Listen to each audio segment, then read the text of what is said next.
आज हम स्टार्ट करेंगे पुरुष एवं उसका वर्गीकरण। तो यहाँ पे हम डेफिनेशन देखते हैं। आयुर्वेद शास्त्र में पुरुष वह है जहाँ आत्मा निवास करती है तथा संसार की उत्पत्ति जिस प्रकार होती है उसी प्रकार पुरुष की उत्पत्ति भी होती है। ठीक है, हमने पिछले चैप्टर में पढ़ा था लोक पुरुष साम्य में, जिसमें बताया गया था कि जितने मूर्तिमान भाव लोग संसार में होते हैं उतने ही पुरुष में भी होते हैं। ठीक है, वही बात कही गई है यहाँ पे। धारणा धातुवा का अर्थ होता है धातु शरीर का धारण करते हैं। ठीक है, इसलिए उन्हें धातु संज्ञा दी गई है। जो शरीर का धारण करे उसे धातु कहा जाता है।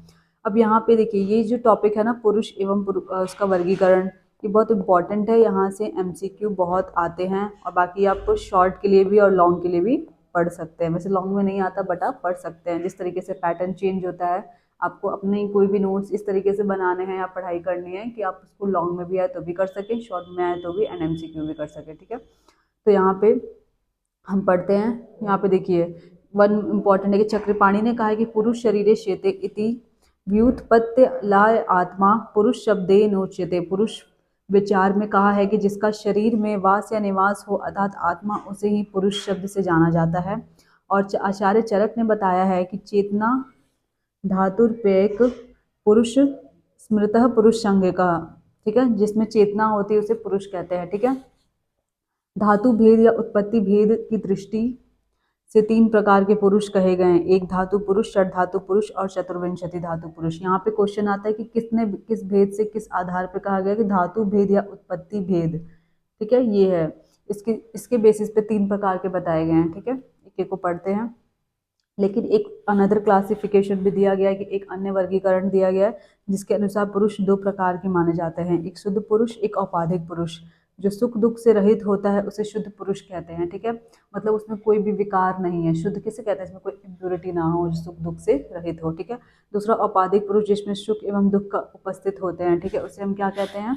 औपाधिक पुरुष कहते हैं। ठीक है, धातु भेद से वर्गीकरण। अब धातु भेद से हम वर्गीकरण करते हैं तो इसमें एक धातु पुरुष आ जाता है। अब देखिए इसमें से क्वेश्चन कैसे आएगा कि एक धातु पुरुष में क्या है ना कि श्लोक दिया हुआ है, इसे आपको ध्यान रखना है। चेतना धातुर्पेक स्मृता पुरुष संज्ञ का, यह देखा ये दिया जाएगा एमसीक्यू में आपको एक क्वेश्चन दे दिया जाएगा एक श्लोक के फॉर्म में, बोला जाएगा कि किस पुरुष को ये रिप्रेजेंट कर रहा है, तो एक धातु पुरुष को ये रिप्रेजेंट कर रहा है। इसको आप पहचानेंगे कैसे? चेतना वर्ड है। ठीक है, इससे पहचानेंगे। ठीक है, इसमें आपको तीन चीज़ें याद रखनी है। एक तो चेतना याद रखनी है, फिर इसे आचार्यों ने अलग अलग नाम से रिप्रेजेंट किया है। जैसे इंद्रात्मा हो गया, इंद्रिय आत्मा हो गया, भूत आत्मा हो गया, गर्भात्मा, संसारी आत्मा। ठीक है, आत्मा क्या होती है? सगुण होती, सगुण ना होकर के निर्गुण होती है, लेकिन यह मन आदि के संपर्क में आने से क्या हो जाती है? इसमें गुण आ जाते हैं, जिसके सगुण हो जाती है। यह आत्मा क्या होती है? सुख दुख से रहित होती है। ठीक है, इसलिए चिकित्सा हेतु एक धातु पुरुष पर विचार नहीं किया जाता है। ठीक है, इसलिए क्या होता है? चिकित्सा हेतु इस पर विचार नहीं किया जाता है, इसकी कोई ट्रीटमेंट नहीं की जाती एक धातु पुरुष की। इसका रीज़न यहाँ दिया गया है, वाइवा में पूछा जाता है, क्योंकि यह सुख दुख से रहित होती है।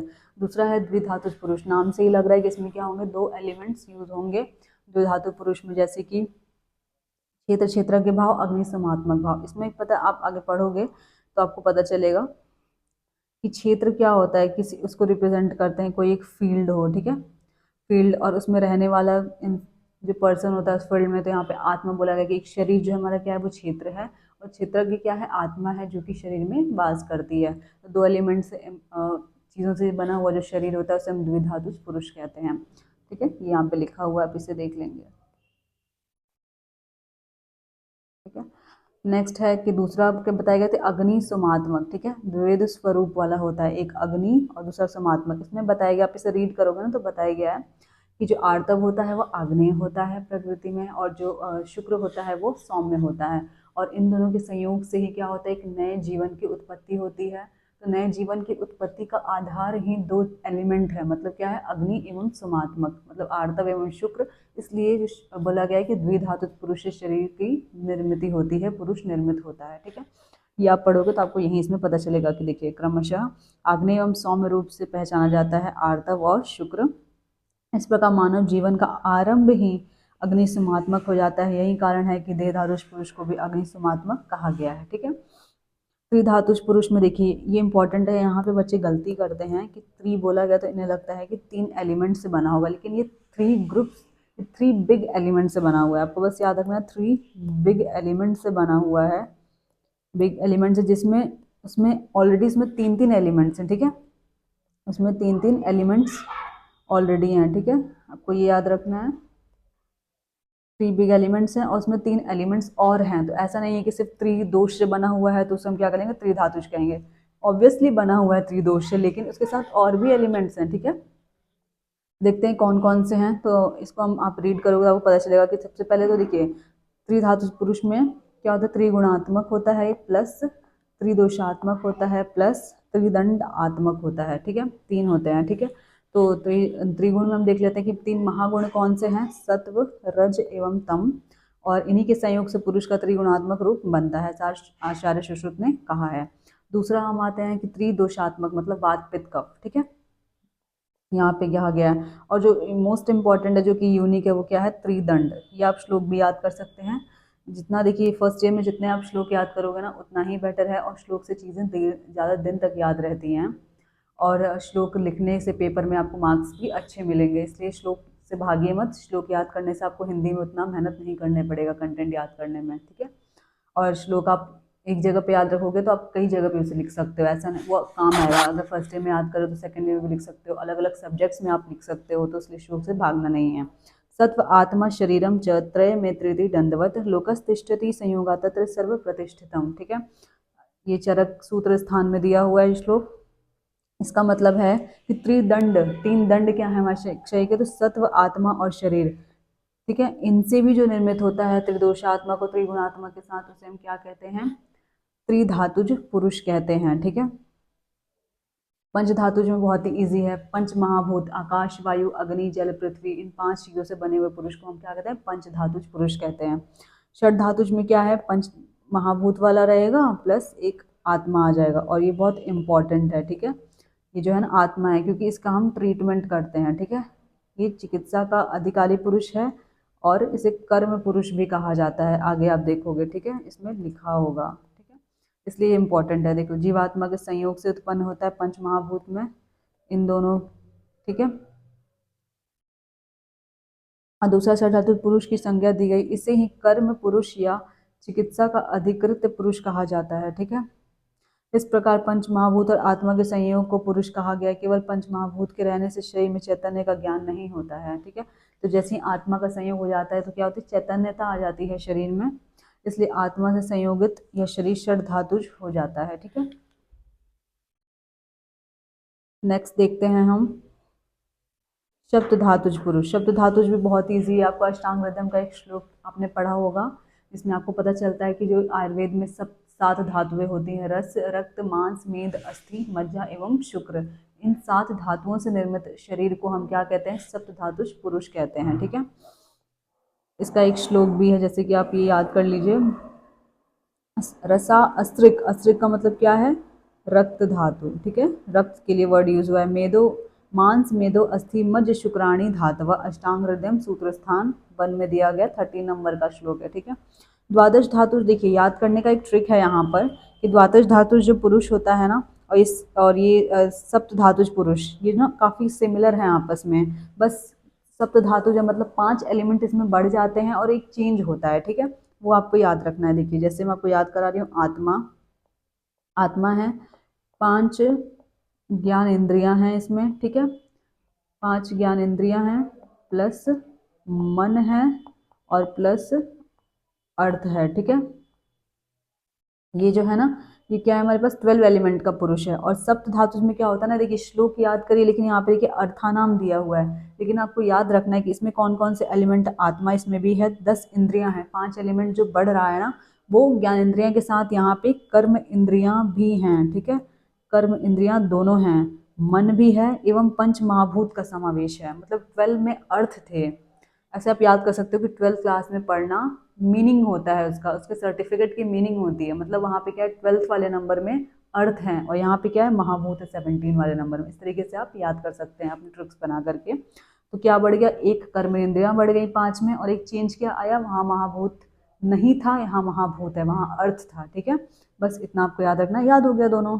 देखिए त्रयोदश धातुज पुरुष में क्या है कि एक श्लोक है, जैसे दोष धातु मला मूलम सदा देहस्य, और एक आचार्य सुश्रुत का श्लोक है जिसपे पूरा नेक्स्ट चैप्टर हमारा जो है वो उसी का आधार है। जैसे कि दोष धातु मल मूलम ही शरीरम, दोष धातु और मल इन तीनों से जो निर्मित शरीर होता है वो त्रयोदश धातु होता है। कैसे? दोष 3 होते हैं, वात पित्त कफ, धातु 7 होती है, मल मल मूत्र और स्वेद। तो इनको आप मिलाओगे तो 13 हो जाएगा। मतलब 13 एलिमेंट से बना हुआ शरीर क्या होता है? त्रयोदश धातुज पुरुष होता है। बस आपको याद रखना है, ठीक है।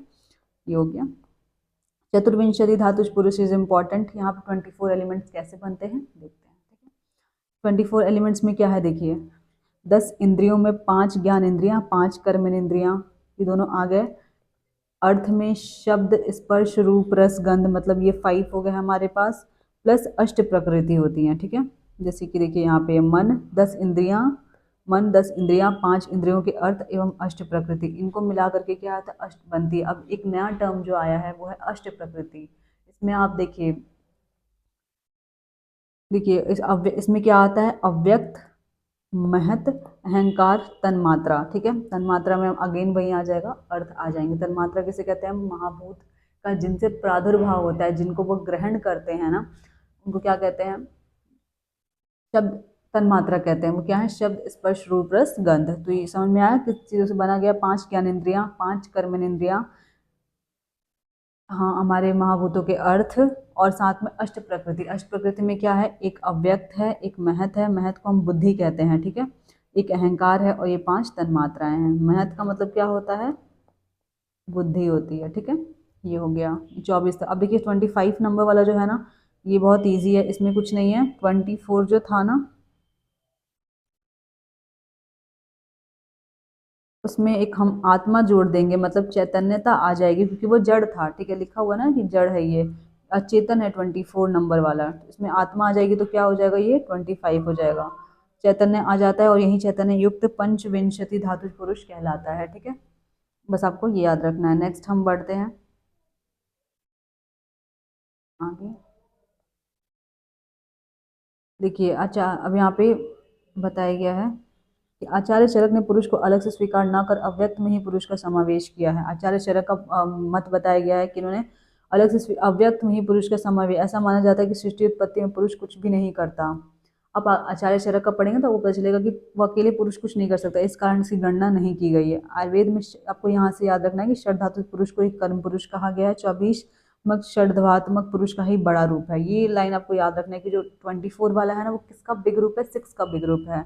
इसलिए इसमें आत्मा में मन, महत, अहंकार, सब पंच महाभूतों में 10 इंद्रियां और पंच तन्मात्राओं का अंतर्भाव कर लिया जाता है। अतः षड धातु पुरुष ही चिकित्सीय पुरुष है और इसी की चिकित्सा की जाती है, ठीक है। आपको मेन ये याद रखना है। अब देखिए षड धातु पुरुष का चिकित्सीय महत्व, आपको इसको रीड करना है, जो कि हमने पीछे पढ़ा ना वही सब है, और लास्ट में एक पॉइंट ऐड करना है, मैं बताती हूँ। पहले आप लिखेंगे कि ये बनता कैसे है? पंच महाभूत प्लस आत्मा से, ठीक है, इनसे बनता है, इसको पुरुष कहते हैं। आयुर्वेद में पुरुष शब्द आत्मा के लिए आया है, परंतु यहाँ पुरुष कर्म पुरुष का अर्थ लिया जाता है, ठीक है। यहाँ हम कर्म पुरुष मानते हैं। पंच महाभूत और छठी आत्मा के संयुक्त निर्मित होने से संयोग से श्रद्धात्मक पुरुष कहते हैं। आयुर्वेद में इसी को चिकित्सीय पुरुष कहा जाता है, क्योंकि यही चिकित्सा का अधिकरण है और इसी को आधार लेकर आयुर्वेद का प्रकाश हुआ है। आपको बस इतना याद रखना है कि ये कर्म पुरुष है और इसी की चिकित्सा की जाती है, इसलिए इसको चिकित्सा का अधिकृत पुरुष कहा जाता है, ठीक है। क्योंकि आत्मा निर्विकार होती है, अतः रोग की उत्पत्ति में शरीर अर्थात मतलब पंचमहाभूत और मन जो आत्मा में संलग्न रहता है, मतलब आत्मा जहाँ मन से जुड़ा होता है वहीं प्रभावित होता है, ठीक है। रोग किससे होता है? एक तो शरीर में होगा और दूसरा मन और आत्मा जो आपस में जुड़े हैं उनमें रोग होता है, शारीरिक एवं मानसिक रोग। तो आत्मा और मन का संयोग होने से कर्म या चिकित्सा का पंच भौतिक संगठन अन्य द्रव्यों की अपेक्षा भिन्न एवं विशिष्ट होता है। आपको इतना लिखना है, यहाँ से 5 मार्क्स में क्वेश्चन आ जाते हैं। लास्ट में आपको ये लिखना है कि इस प्रकार पंच महाभूत से निर्मित पुरुष यदि रोगाक्रांत हो जाता है, मतलब आकाश वायु अग्नि जल पृथ्वी से निर्मित हमारे शरीर अगर उसमें कुछ रोग आ जाते हैं, तो महाभूतों के अनुसार आहार एवं औषध की व्यवस्था करनी चाहिए। आहार और औषध जो कि खुद पंच महाभूत से बने उनकी व्यवस्था करनी चाहिए, कर चिकित्सा की जाती है। इसी कारण षड्धातु पुरुष को चिकित्सा का अधिकारी पुरुष कहते हैं। क्यों कहते हैं? क्योंकि जब पंच महाभूत से में कुछ विकृति आ जाती है, तो जो हम चीज़ें यूज़ करते हैं औषध आहार का, वो भी पंच महाभूत है, ठीक है, और ये इसको ठीक करता है, इसलिए इसको चिकित्सीय पुरुष कहा जाता है। तो hello, thank you guys, this is all about the chapter. हम नेक्स्ट चैप्टर में मिलेंगे जो कि है दोष। तब तक के लिए थैंक यू।